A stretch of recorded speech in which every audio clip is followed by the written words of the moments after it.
I have been singing the praises of the UFC 327 matchmaking since it's been announced.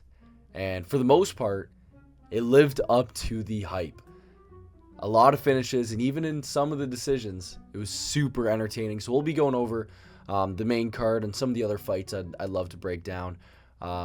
Total transparency, I was working during this card, so I caught a couple fights. And for some of the rest, I'll kind of be reacting to the decisions and kind of looking at stats like a hardcore.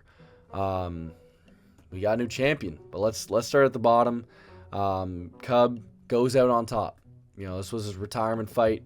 He was fighting Nate the Train. I had Cub by knockout. Cub knocked out Nate the Train.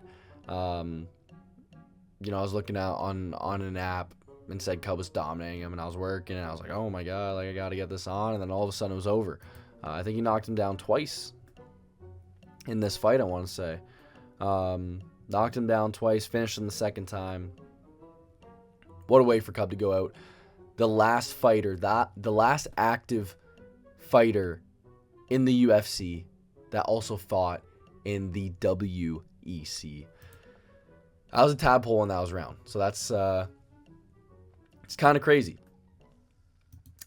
And I'm trying to catch my breath because this was a stinker. This was a stinker. I had Johnny Walker by knockout. I thought Johnny Walker was going to put Dominic Reyes' lights out. This was one of the most boring fights ever. Johnny Walker loses by split decision. I believe he wins the first round, and then they gave Reyes. Everyone gave Reyes a second round, and then the third round was up for debate. This is a stinky fight, fellas. This is a stinky fight. It didn't advance the division at all. I just want to move over it. This is the big fella here. This is the big fella. I cursed Blaze by knockout, and we had one of the greatest fights of all time, maybe the best heavyweight fight ever. Josh Hokit with all of his shenanigans leading up to this fight. Curtis Blades, a top 5 ranked heavyweight in the Ultimate Fighting Championship against an unranked guy that's 8-0. And we see that a lot in heavyweight, those 8-0 records, and they're kind of just blobs. And Josh Hokit gets pieced up in the first round, and then he shows so much heart in the second and third. He was pounding away at Curtis Blades, who, no joke, and Hokit's going to see maybe something more than a 5 beside his name tomorrow, or on Tuesday. Whenever they update. This fight was so good that President of the United States Donald Trump asked President of the UFC Dana White, why is Derek Lewis not on this card before this fight happened? This fight happens. Dana calls Derek Lewis's agents saying, hey, here's Josh Hokit on the White House card. I've never seen that before. That's unbelievable. Whatever, I'm not into politics or whatever, but Josh Hokit, I don't even think he knows that he's on the White House card. I don't even think he knew. I have Paulo Costa by decision. He was on pace to get a decision, and he put the brakes on Azamat Murzakanov, the professional. Dude, Paulo Costa is going to be a problem at 205. He is going to be a problem. He's a legit striker. Doesn't have that weight cut. And I hate to continue bringing up the politics side because this is the Ultimate Fighting Championship. But President Trump told Paulo Costa that he's too pretty to be fighting in the UFC. And Paulo Costa went out, took out Azamat Murzakanov, put the brakes on him in the first round, pieced him up. Second round, Azamat Murzakanov kind of got out of there. And then third round, high kick from Paulo Costa. At 205, you don't really see that at 205. So having that lighter man skill from Paulo Costa, taking out the undefeated Russian who was 16-0 going into this. Paulo Costa is going to be a problem at light heavyweight. Before we get into the championship fight, I want to talk about Pitbull and Pico. I want to put it on the record. I'm a huge Aaron Pico guy, and I think you guys know that. His chin is glass, but he is one of the most skilled fighters in the lighter weight classes. Like, this guy throws bombs. Like, he literally is Michael Chandler at 145. And it might be crazy, but I'm going to put it on record that I think Aaron Pico causes some trouble for Alexander Volkanovski. We'll see what numbers beside Pico's head on Tuesday, whether it's a 10, whether it's an 8. Maybe it's going to be up there. But Pico, man, like, when I was younger, this was the guy. This was the prospect coming up through the rankings. Not the rankings, but, this was the guy, the wrestling prodigy, signs a deal with Nike, can't go to school.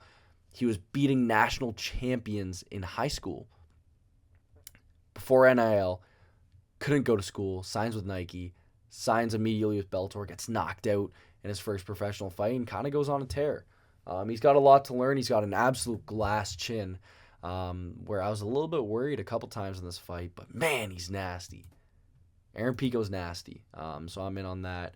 Gamrot versus Ribovic. I don't know why this fight was ever made. Gamrot steamrolled him. Tatiana Suarez, she didn't daggy smudge Lupi Godinez, but she got out of there with the sub. Kelvin Gastelum. I don't want to see that. Let's talk about this main event. So Carlos Ulberg was winning the round. Like, he was piecing up Jiri. And that happens, like, in the first round and in the early rounds for Jiri. Like, he's a notoriously cold starter, but 25 minutes is a long time to be in there with Jiri. And then all of a sudden, Carlos Ulberg loses his leg. Like, tears his Achilles or ACL or MCL, something in his knee, something in his ankle. I don't know what it was, but completely tore it. And he's wobbling back to the cage. And Jiri kind of gives him a chance to get back in the fight, and that's what happened. I said this in my last video, that Carlos Ulberg, being a stripper / nightclub dancer / exotic model, they're athletic as shit. And Carlos Ulberg put out Jiri Prochazka on one foot with a nasty, nasty hook. Ulberg's legit, man. Ulberg's legit. And I've been singing his praises. I love Jiri. I took Jiri to win by knockout because I thought that, half an hour was too long to be in there with Jiri. And it really is. Like, that's not something that was disproven in this fight. But Carlos Ulberg is so damn crisp. I don't know. The thing that sucks about this is, where does this leave 205? Ulberg, there's a chance that he might need to vacate this belt. Depending on what he tore or what happened to his leg. Jiri coming on a loss. It could be like Big Mog and Khalil Roundtree for an interim title or the undisputed title, and maybe it's Big Mog and Paulo Costa, and I'd take Paulo Costa in that.